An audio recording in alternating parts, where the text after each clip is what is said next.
At Thanksgiving dinner, my wife raised her wine glass and announced that our son would be moving into my house after his wedding because, in her words, Tom doesn't need 4 bedrooms to sit around remembering the past. I was sitting 6 feet away from her. Nobody laughed. My son stared at his plate. His fiancée looked confused. Then my wife smiled at her wealthy future in-laws and added, "We're getting Tom into a nice little veterans community after New Year's. It'll be healthier for everyone." That was the first I'd heard of it. The house was paid off. I had lived there for 31 years. I had replaced the roof with my own hands, buried my dog beneath the maple tree, watched my son take his first steps across the living room carpet, and held my wife in that kitchen the night her mother died. Apparently, none of that mattered because I was 67, retired, quiet, and no longer impressive enough for the life she wanted people to think she had. I set down my fork and asked my son one question. "Were you planning to tell me before or after you moved your furniture in?" His face went white. Before he could answer, his future father-in-law leaned forward, stared at me across the candles, and said, "Wait a minute, Tom Callahan?" My wife gave a little laugh. "Yes, he used to work for the city." The man didn't even look at her. He stood slowly. "No, ma'am," he said. "That man carried my brother out of a burning warehouse 22 years ago." The whole table went silent. My wife's smile disappeared. My son finally looked at me. And in that moment, I realized the people sitting around my own Thanksgiving table knew almost nothing about the man they had spent years taking for granted. My name is Thomas Callahan, but everybody who actually knows me calls me Tom. I'm 67 years old, and until last year I lived in Colorado Springs, Colorado, with my wife of 36 years, Marlene. I served 6 years as an Army medic when I was young, then spent 29 years with the Colorado Springs Fire Department, most of them as a firefighter-paramedic before retiring as a captain. I was never famous, never wanted to be. I never wrote a book, never went on television, unless a department spokesman forced me into the background of a news conference, and never had much use for medals once the ceremony was over. I did my job. That was how I saw it. People called because something was burning, bleeding, broken, or dying, and we went. Sometimes we fixed it, sometimes we couldn't. Then we cleaned the equipment and went again. Marlene used to love that about me. At least I think she did. We met in 1988 at a 4th of July barbecue thrown by a mutual friend near Manitou Springs. She was 28, loud in the best way, wearing a white sundress and complaining that whoever had made the potato salad should be arrested. I told her I knew several police officers and could probably arrange it. She laughed so hard she spilled lemonade on my boots. I married her 16 months later. For a long time, we were genuinely happy. Not the kind of happiness people post online now. There were no sunset anniversary captions or matching vacation shirts. We had a small starter house, a baby who refused to sleep, a washing machine that flooded the basement twice, and a grocery budget written on the back of an envelope. Our son Luke was born in 1991. Marlene stayed home for several years, then went into real estate after Luke started elementary school. She was good at it. Very good. Marlene could walk into a room full of strangers and know within 10 minutes who wanted to be complimented, who wanted to be listened to, and who simply wanted to feel important. That talent eventually made her money.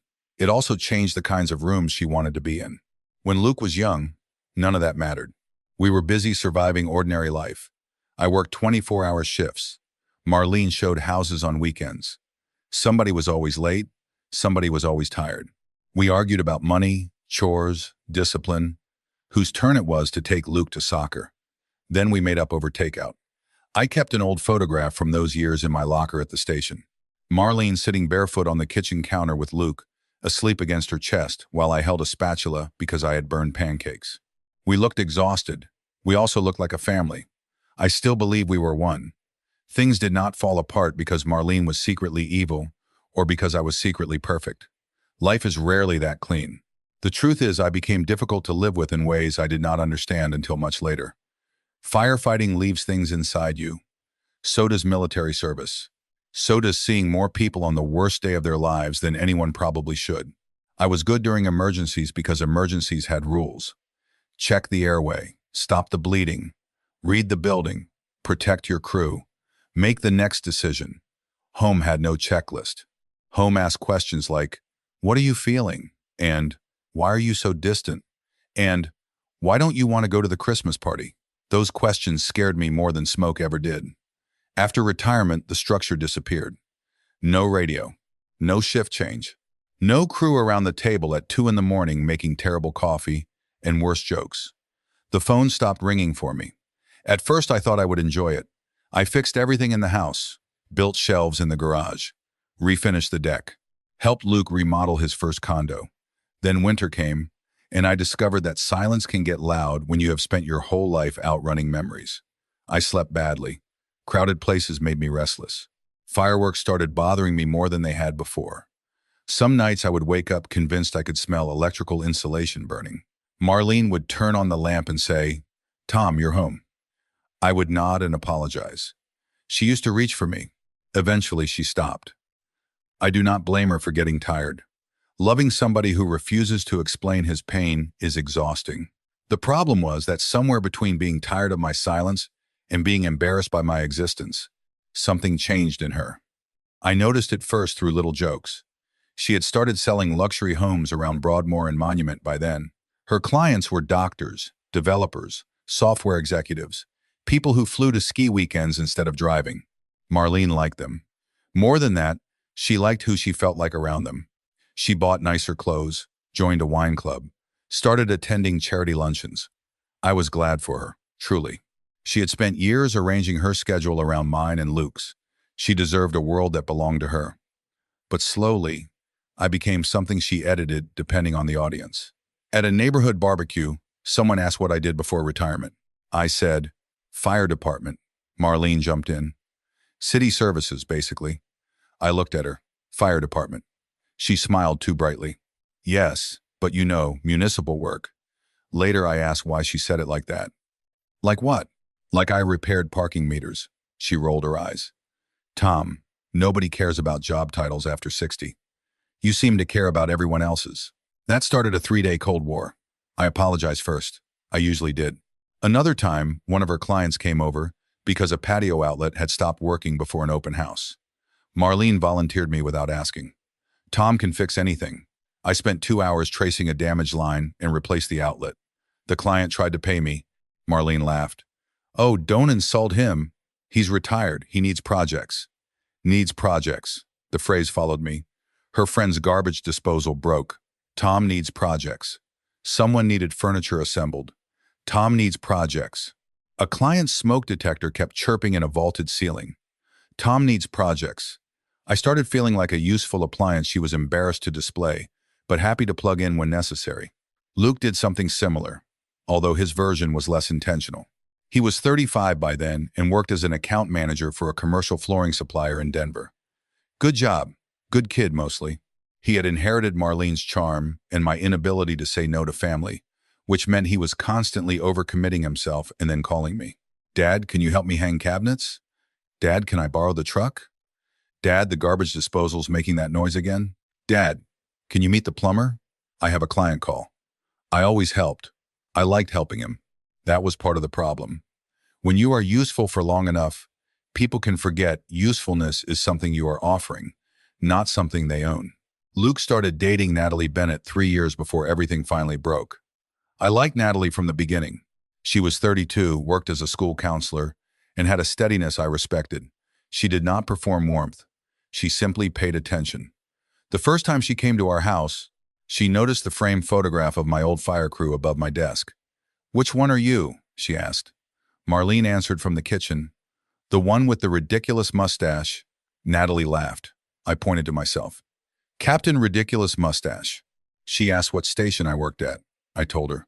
Then Marlene called her away to look at something wedding-related, even though Luke had not proposed yet. That was another Marlene habit. She liked getting ahead of reality. Natalie's family had money. Not absurd money. Comfortable, established money. Her father, Charles Bennett, had built a regional commercial construction company with his older brother. Her mother, Joanne, ran a nonprofit literacy organization. They lived in Cherry Creek and had the kind of home where nothing seemed expensive until you looked closely. Marlene became fascinated with them before she had even met them. "Charles Bennett built half the office parks around Denver," she told me. "Good for him. They have a place in Vail." Sounds cold. "Tom, could you at least pretend to be interested?" I looked up from the lawnmower blade I was sharpening. "I'm interested in Natalie. That seems like the relevant part." Marlene sighed. "This is exactly why people think you're difficult. I never learned which people. Apparently there was a committee. Luke proposed the following spring. Natalie said yes. I cried when he told me, although I blamed allergies. Marlene immediately started planning. She created spreadsheets, Pinterest boards, venue tours. She became the unofficial wedding director before Natalie had even chosen colors. I stayed out of it, unless asked. My job, I believed, was simple. Love my son, welcome the woman he loved, write a check if they needed help, and do not become one of those parents who mistakes a wedding for a referendum on themselves. I gave Luke $20,000 toward the wedding. Quietly. It came from money I had saved from occasional fire safety consulting after retirement. Use it where you need it, I told him. Don't tell your mother if it'll turn into a production. He laughed. She already has a production. Exactly. I did not know until later that Marlene told Natalie's parents she and Luke had worked something out to cover several wedding costs. She never said I had contributed. That might sound small. At the time, I would have said it was small. That was my pattern. Almost everything that hurt me became small once I compared it to a burning building. The engagement party was the first time I saw how far the editing had gone. Marlene hosted it at our house. I spent 3 days preparing. Pressure washed the patio, repaired a loose railing, replaced 2 outdoor light fixtures, picked up tables, cleaned the grill.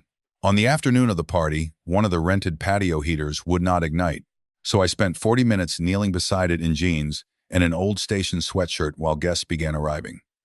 By the time I got it working, the photographer had already taken most of the formal family pictures. We'll get some later, Marlene said. They never did. 2 days later, she posted 19 photographs online. Luke and Natalie. Marlene and me? No. Marlene and Luke. Natalie with her parents. Marlene with Natalie. Our whole family in front of the fireplace except I was not there. Caption: Our family is growing and my heart could not be fuller. I stared at that picture in my kitchen while the actual fireplace sat 20 feet away. I had been in the house. I had built the mantle. I had missed the photograph because I was fixing the heater she insisted on renting. I commented, "Looks like a great party." She deleted it. When I asked why, she said, "Tom, don't be childish. Why did you delete my comment?" "Because people were congratulating us. Your comment sounded passive-aggressive." I said it looked like a great party. Exactly. You always do that thing where you make people wonder if something's wrong. Something is wrong. She stared at me.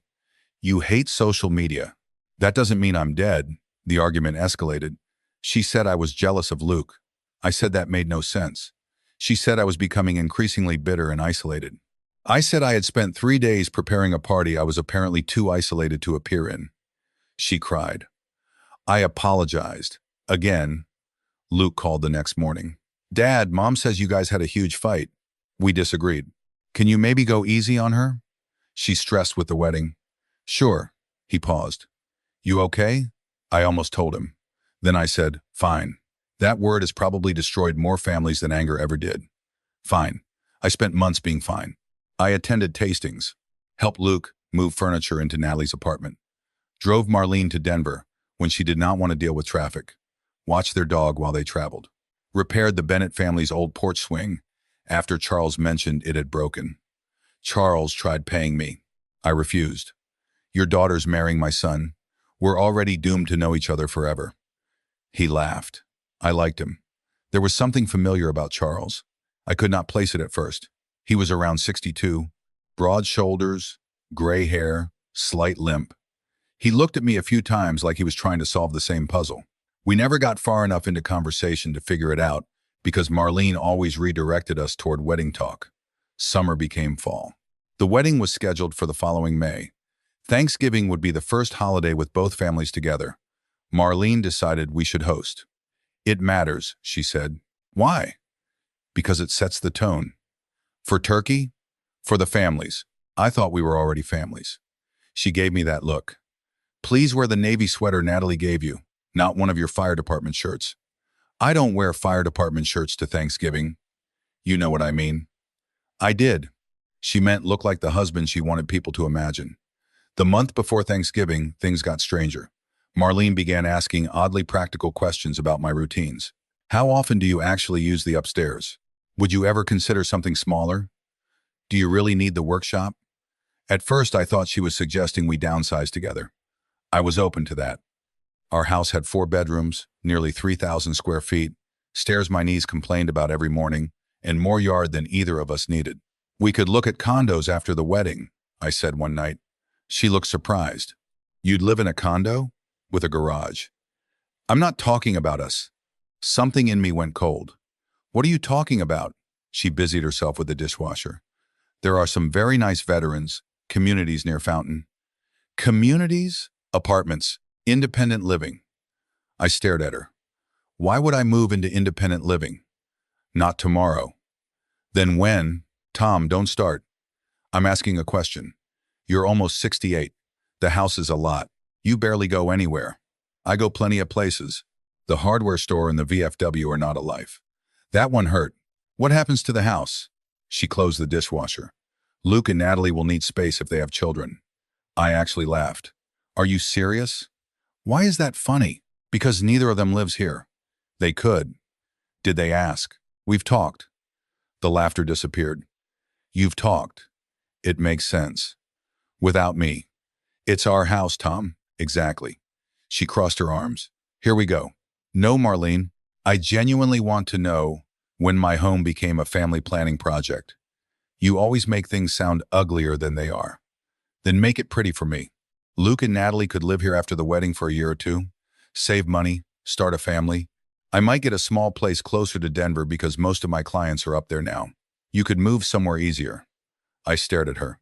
You have assigned everyone a home except me. I assigned you a perfectly nice option. The sentence was so absurd I remember looking around for another person to confirm I had heard it. I'm your husband. And I am exhausted. That changed the room. From what? Her eyes filled.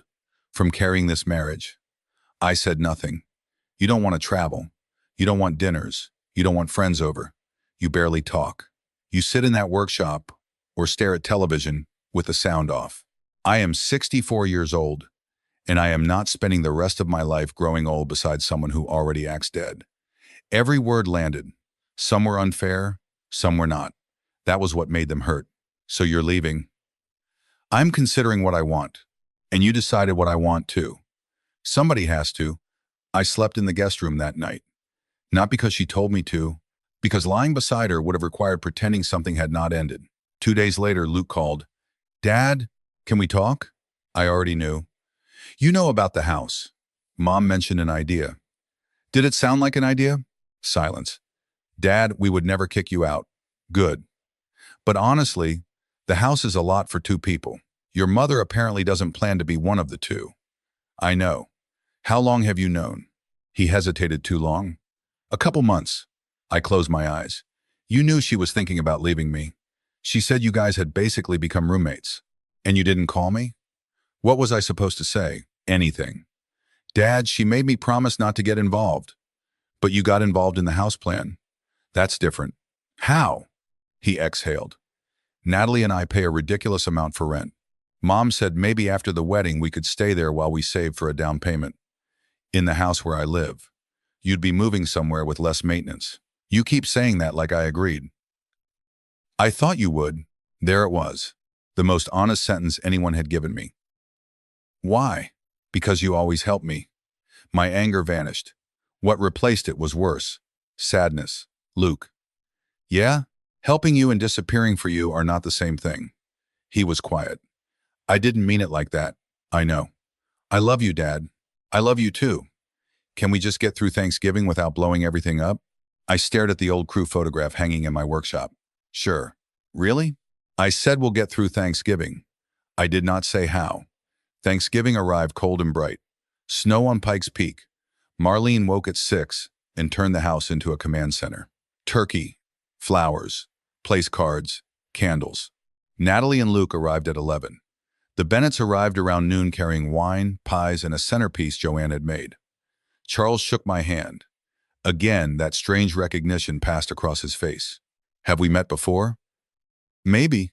You work construction. Fire department and construction run into each other. Not like that, Marlene appeared. Tom, could you check the oven temperature? Conversation over. By 3, everyone was seated. 12 people total.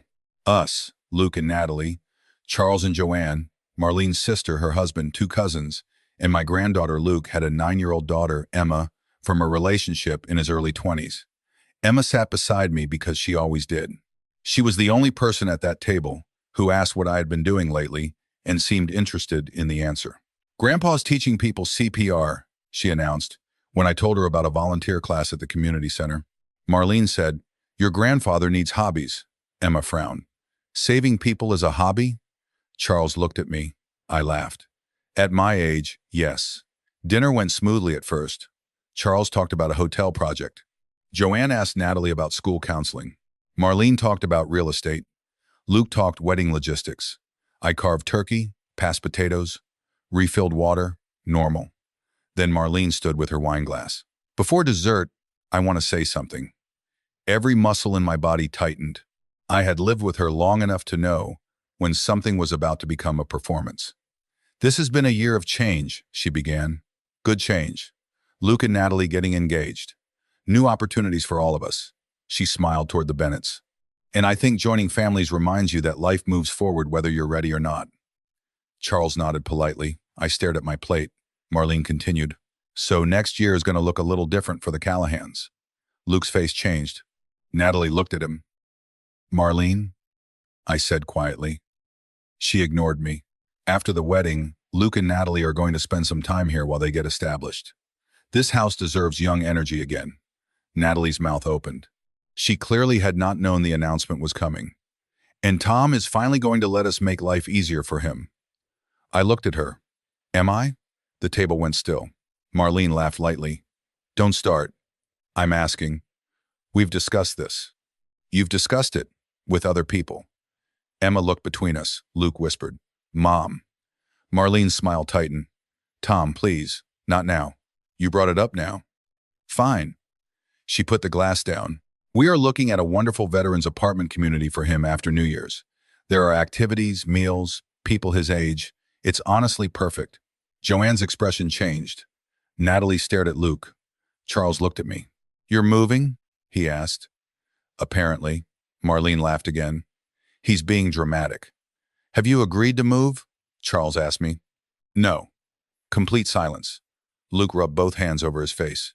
Natalie whispered, "Luke, what is happening?" He said, "It was just an idea." "Mom just announced it like we signed a lease." "We didn't." Marlene turned to Natalie.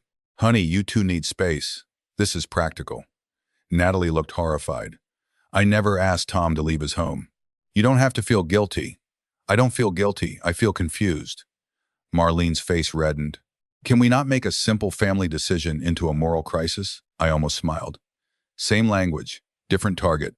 I set down my napkin. "Marlene, whose decision is it?" "Everybody's."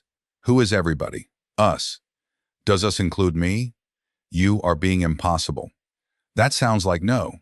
Luke said, "Dad, please." I looked at him. "Were you planning to tell me before or after you moved your furniture in?" He went pale. "Dad." "Answer." "Before." "When?" "We didn't have a date." "Because I hadn't agreed to leave." "That's not fair."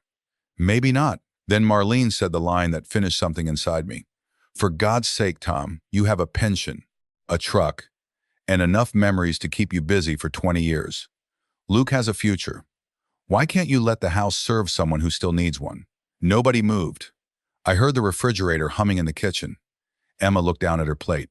I stared at my wife, 36 years, hundreds of nights waiting for me to come home from fires, raising our son, funerals, birthdays, mortgage payments, illness, arguments, laughter, all reduced to a future and a past. Luke had a future. I apparently had memories. "Is that what you think my life is?" I asked. Marlene's anger weakened slightly. "You know what I mean. I want to hear you say it." "Tom, stop." "No, you've already said it." She looked away. That was when Charles Bennett leaned forward.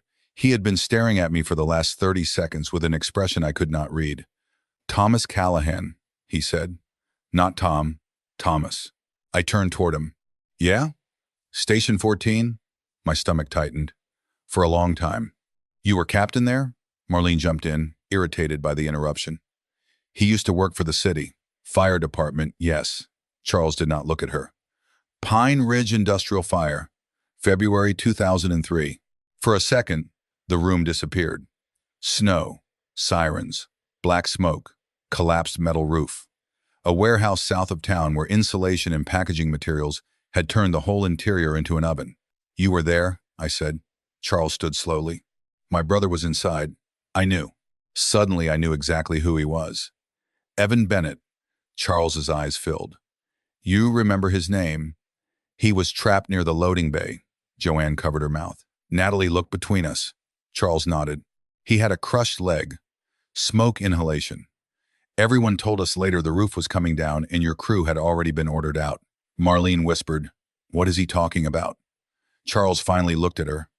Your husband went back inside. I looked down. We had a window. Charles laughed once, emotional. You had 90 seconds before the roof collapsed. Enough. You carried my brother 50 yards with a torn shoulder. Another firefighter helped. Evan named his son after you. That hit me harder than I expected. I did not know that. He did? Charles nodded. Thomas Bennett. He's 18 now. The table remained completely silent. Charles looked at Marlene. You called him a retired city worker. Her face went pale. I didn't mean anything by it. You just told this man he has nothing left but memories. This is private. You made it public when you announced his eviction over Turkey. He is not being evicted. I spoke quietly. That's enough. Everyone stopped. Not because I raised my voice. I did not. I stood slowly. My knees hated me for it. Charles, thank you. Tom, please. He nodded and sat down.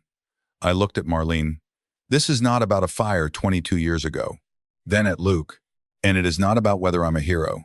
I'm not, Emma immediately whispered. You kind of are. That almost broke me. I touched her shoulder. We'll argue later. A few people smiled weakly. Then I faced the adults again. The problem is that all of you have been measuring my value by what I provide. Marlene crossed her arms. That isn't true. Isn't it? I pointed toward the kitchen. Who replaced the dishwasher when it flooded? Tom. Who rebuilt Luke's deck? Luke stared down. Who spent 3 weeks helping him finish his condo so he could sell it? Dad, I know you helped. Who gave you $20,000 toward the wedding? Marlene's head snapped toward me. Luke closed his eyes. Natalie whispered, What? I immediately regretted saying the number because money was not the point. That was private, Luke said. It was, and I should have kept it private. The amount doesn't matter. I looked at Marlene. What matters is that you keep calling me checked out while I'm the first person everybody calls when something breaks. She looked wounded. I never said you weren't useful. Exactly. Silence. Useful. I let the words sit there. I don't want to be useful tonight. I want to be your husband. His father, her grandfather. A person who gets asked before his home is promised away. Luke's eyes filled. Dad, I'm sorry. I nodded. I believe you are. Marlene's voice shook. So what now? You humiliate me in front of everyone and walk away like some martyr? I looked at her. No. I picked up my jacket from the chair behind me. I'm leaving dinner because I don't trust myself to keep talking without becoming cruel. This is your house. I know. Then where are you going? Eddie's cabin. Eddie was an old firefighter friend who had been begging me for years to use his small place near Woodland Park whenever I needed space. You're just going to leave? Tonight, yes. And tomorrow? I stopped beside her. Tomorrow I'll decide what my life looks like when I stop letting everybody else decide it for me. She stared at me. Tom, her voice softened. Don't do this. That sentence almost worked. 36 years of instinct told me to sit down, calm everyone, tell Charles a funny story, reassure Natalie, hug Luke, apologize to Marlene for embarrassing her, and make Thanksgiving comfortable again. That was what I had always done. I looked at Emma instead. You okay? She nodded, crying. Are you coming back? I crouched beside her. To see you? Absolutely. Promise? Promise. I kissed her forehead. Then I walked out. Nobody followed me at first. Cold air hit my face. My truck was parked at the curb because the driveway had been left open for guests. I had one hand on the door when Luke came running outside. Dad. I stopped. I'm sorry. I know. I didn't want your house. You were willing to take it. He looked like I had hit him. Yeah. That's the part you need to sit with. Mom made it sound like you wanted something smaller. Did you ask me? No. Why? He looked toward the house. Because I wanted it to be true. Honest. Painful. Useful. Thank you. Are you leaving, Mom? I stared at the frost gathering on my windshield. I don't know yet. Do you still love her? Yes. Then don't make a decision tonight. I smiled sadly. That is probably the first wise thing anybody has said all evening. Luke laughed through tears. Then he hugged me. He was taller than I was now. Stronger too. For 1 second I remembered him at 5, falling asleep on my chest during a Broncos game. Dad?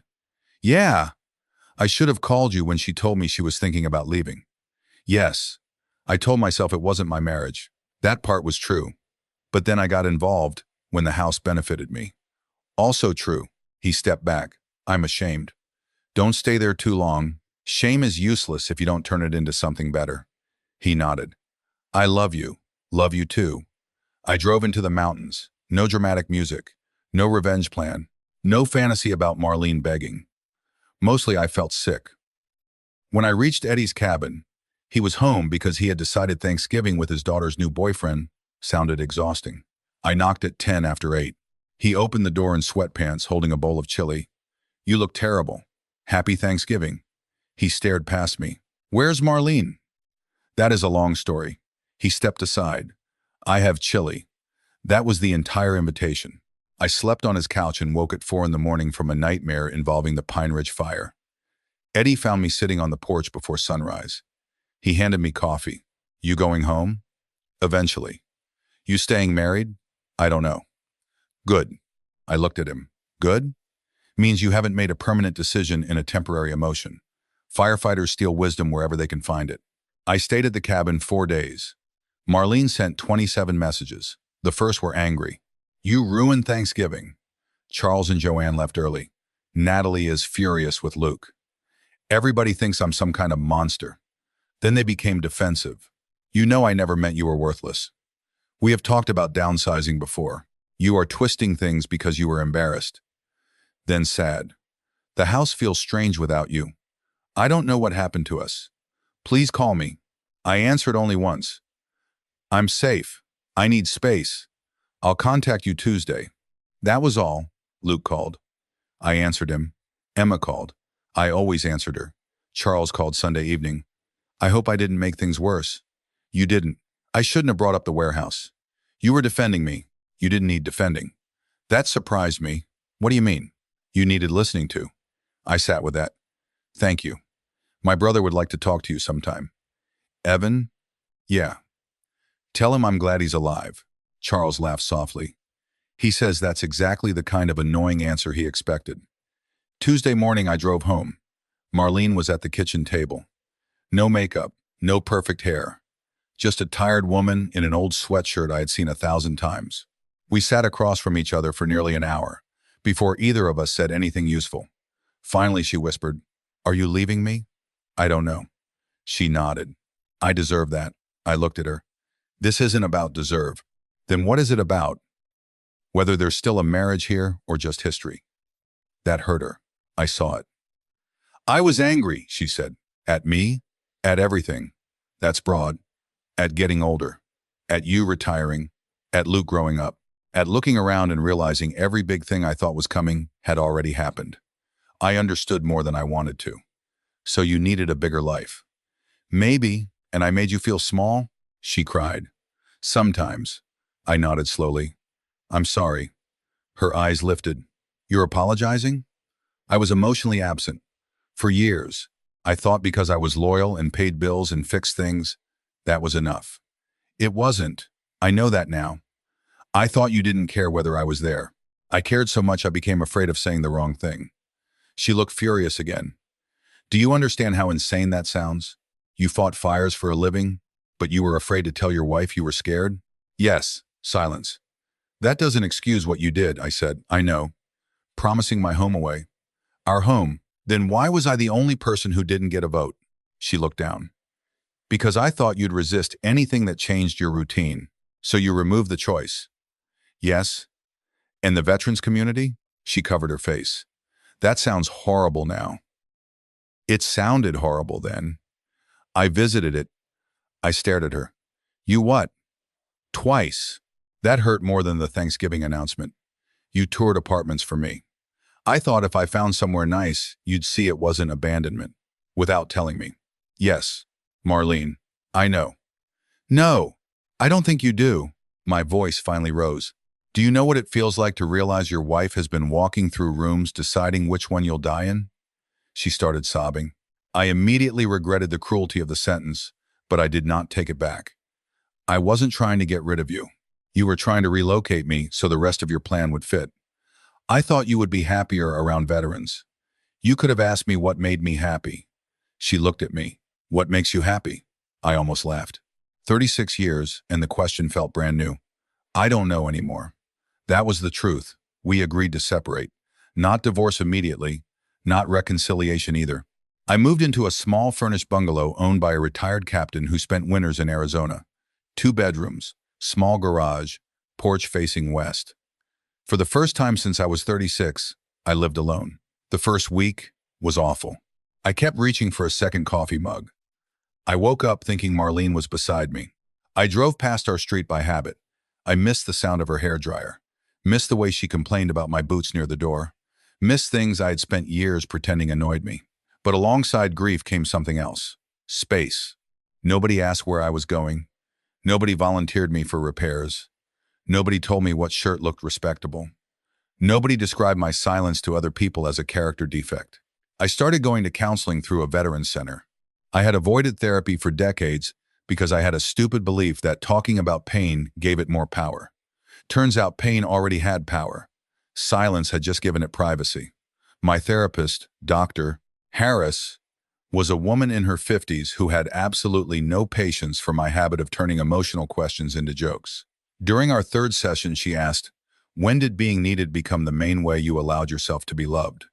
I stared at her. "That sounds like something you printed on a mug. Answer it."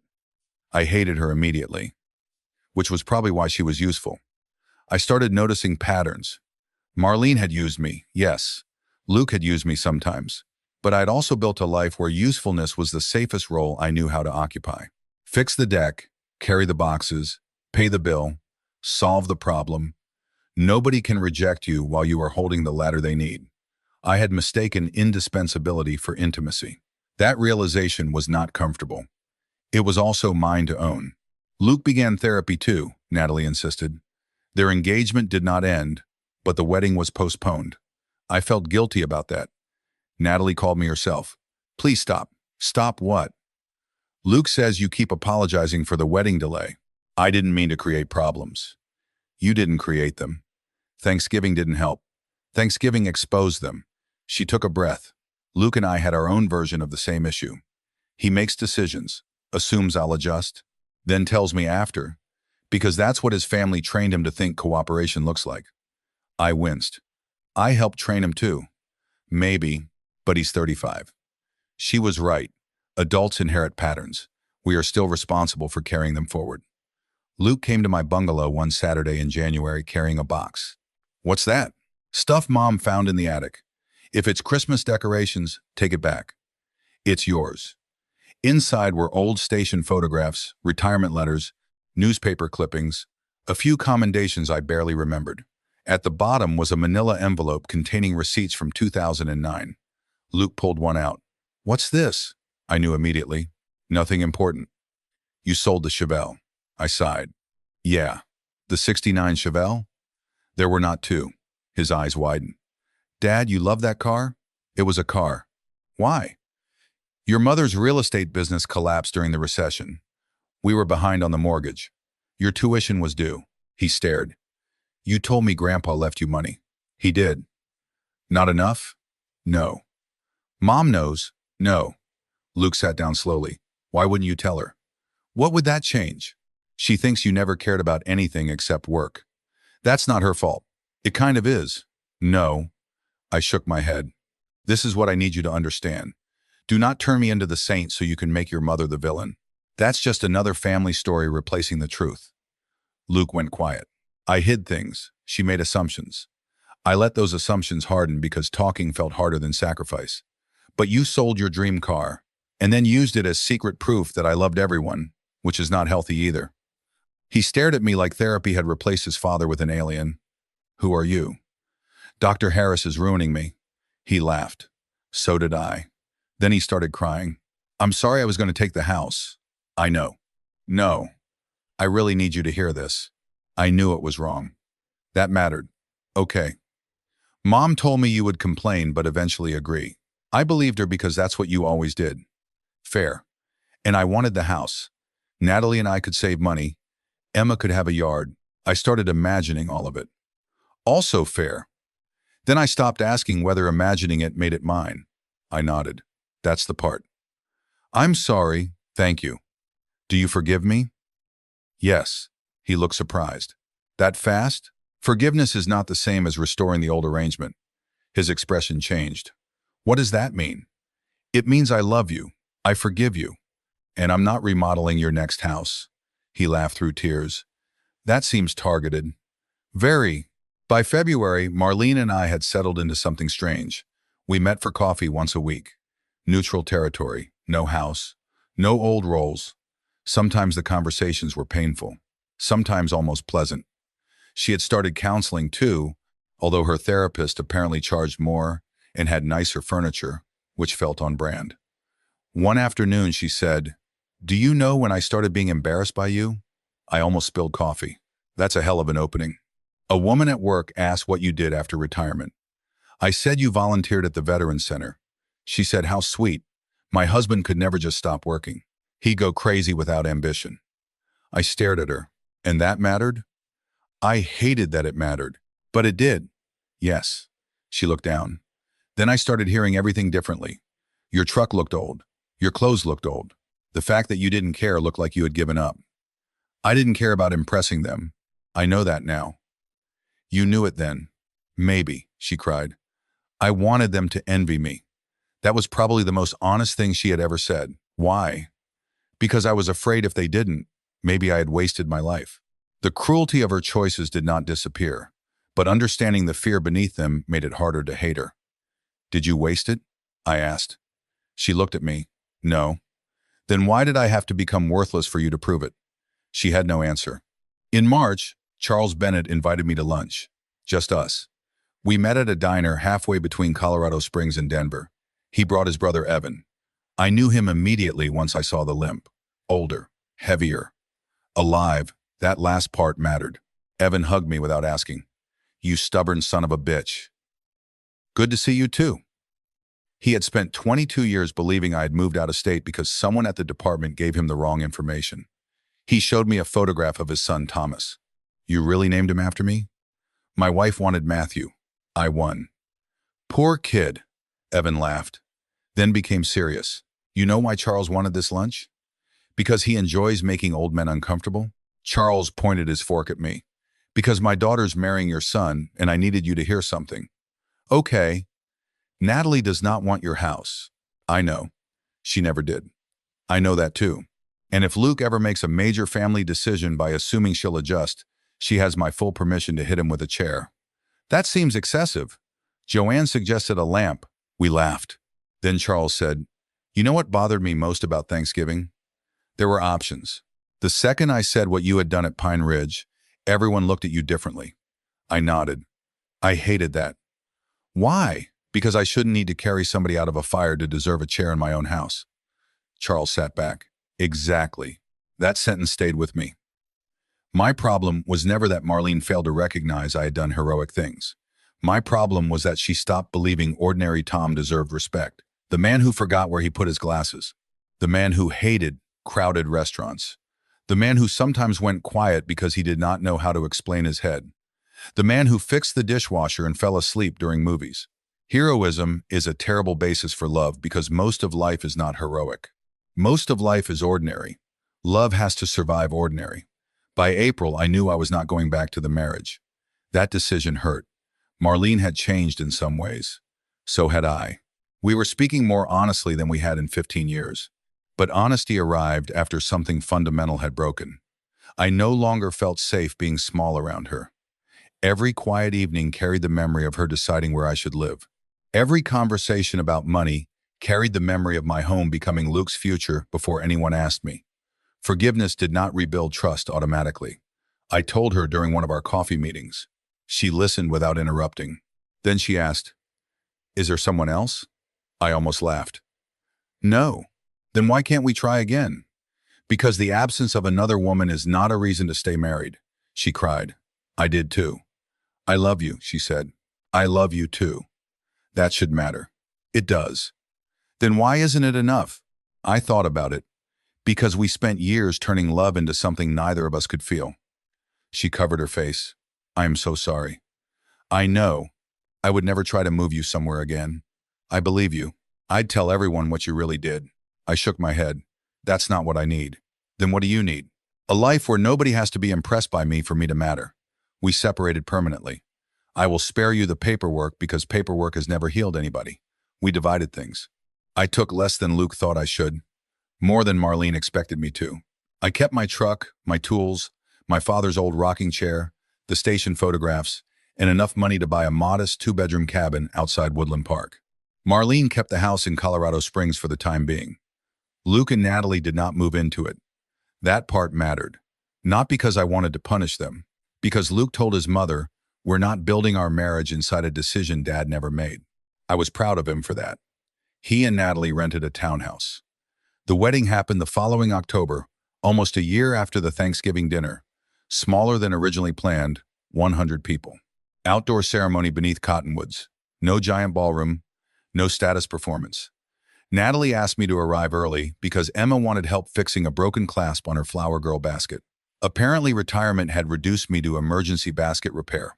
I accepted the demotion. Marlene and I were seated separately. That felt strange, sad, necessary. Before the ceremony, Luke found me near the edge of the property. Can we talk? That phrase usually costs me money. Not today. He looked nervous. I changed something in the ceremony. What? You'll see. That terrified me more than anything else. During the reception, after dinner, Luke stood with a microphone. I immediately considered hiding under the table. I want to thank our families, he began. Normal, safe. And I want to say something about my father. Marlene looked at me. I looked at Luke. For most of my life, Dad was the guy I called when something broke. People laughed. Car, zinc, deck, my judgment.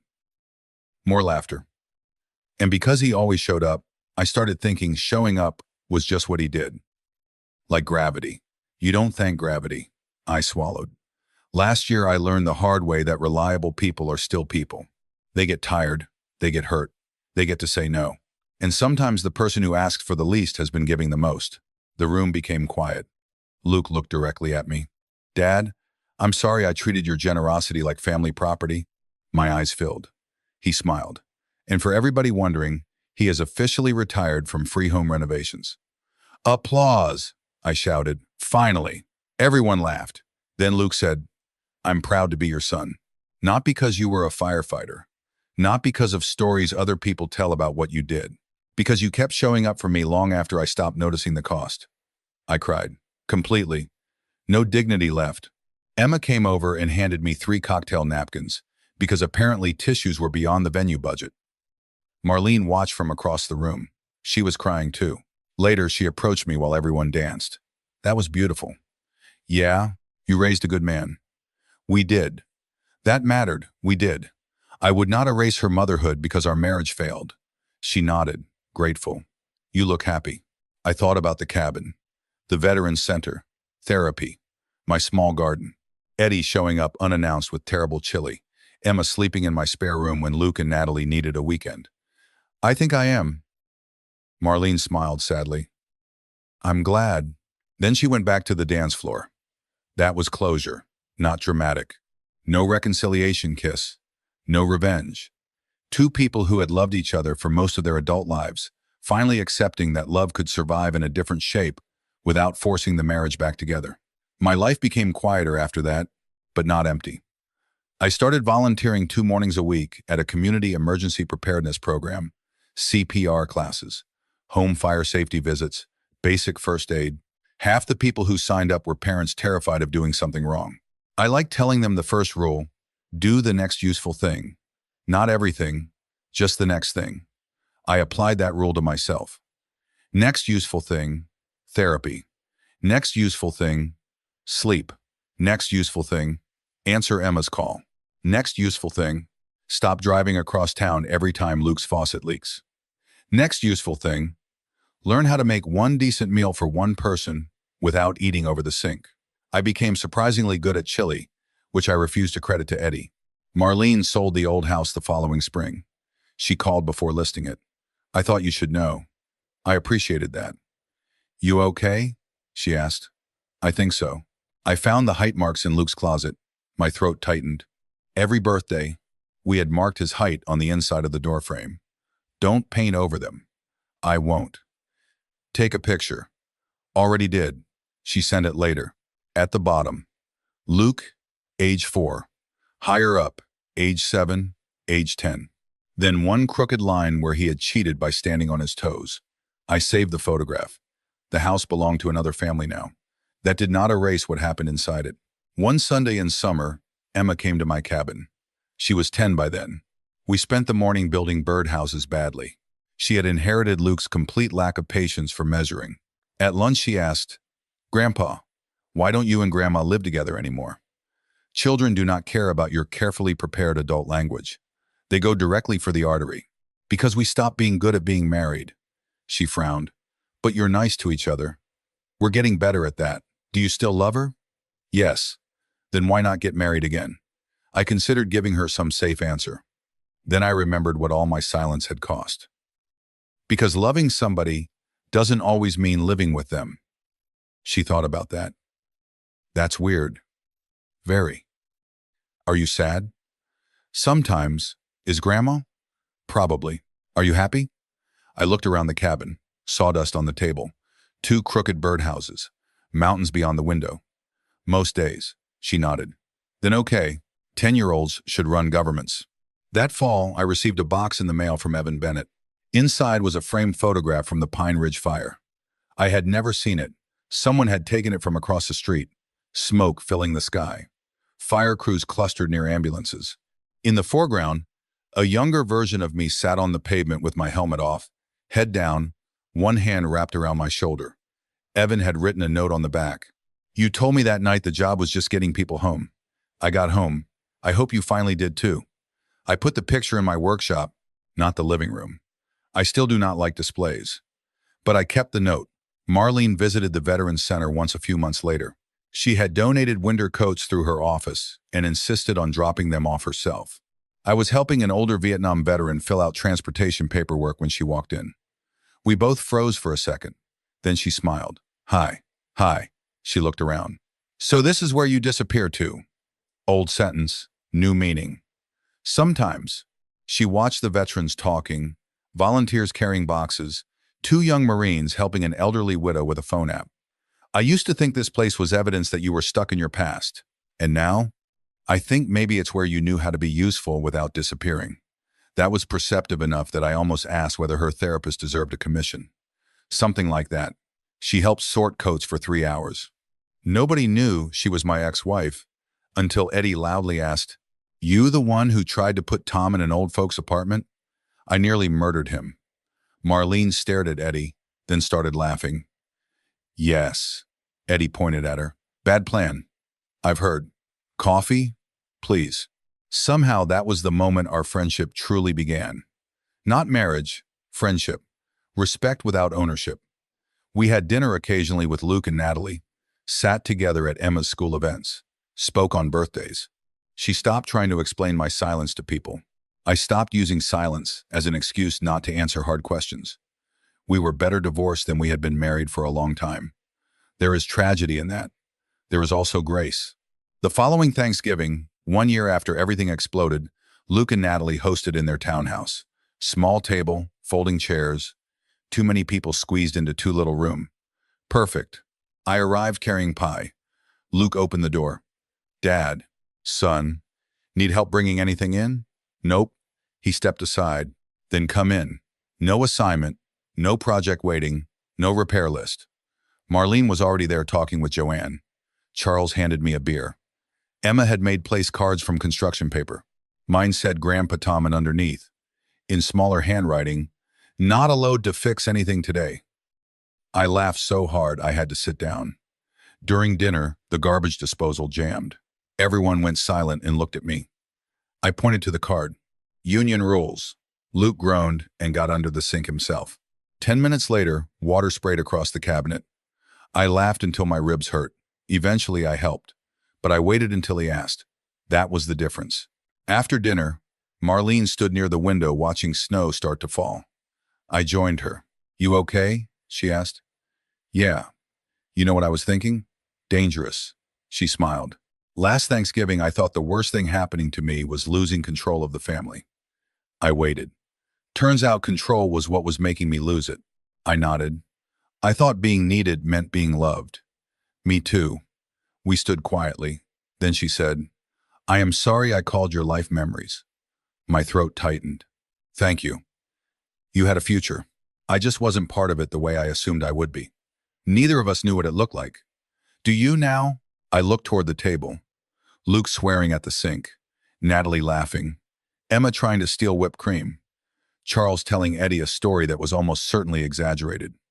A little, Marlene smiled. Me too. I am 68 now. My knees hurt every morning. My shoulder still aches before snow. I forget names sometimes. I get tired faster than I want to admit.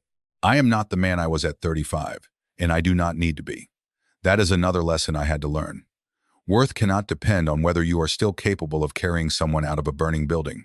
Eventually, everybody becomes less useful in some way. We retire. We slow down. We need help. The people who love us should not require a resume before giving us dignity. I spent too much of my life believing my value came from being the person who could handle anything. Marlene spent too much of hers believing value came from appearing successful. Luke spent too much of his believing family love meant dad would always adjust. We were all wrong. Love is not the person who solves every problem. Love is not the beautiful house or impressive title or perfect Thanksgiving picture. Love is being able to sit at a table without wondering whether your chair disappears the moment you become inconvenient. Love is asking before assuming. It is hearing no without turning it into betrayal. It is respecting somebody even when they have nothing left to prove. I do not hate Marlene. I do not regret marrying her. 36 years contain too much real life to reduce them to the worst Thanksgiving we ever had. She was the woman who once slept upright beside my hospital bed after a shoulder surgery. The mother who stayed awake 3 nights when Luke had pneumonia. The person who knew exactly how I liked my coffee before we stopped asking each other anything important. But acknowledging the good does not require returning to what became harmful. Forgiveness and reunion are not the same promise. That distinction saved me. I forgave my wife. I forgave my son. Eventually, I even forgave myself for the years I believed quiet suffering was noble. What I did not do was go back to being the man who accepted disrespect simply because conflict frightened him more. That man kept everybody comfortable except himself. He had done enough. So here's the question I would ask anyone listening, because I know families will disagree about it. If your spouse of more than 30 years publicly treated you like dead weight, planned your future without asking, and your adult child stayed silent because they benefited from the plan, would an honest apology be enough for you to rebuild the marriage? Or would you forgive them and still walk away? Because some boundaries only become real when you stop returning to the table that taught people they could erase you?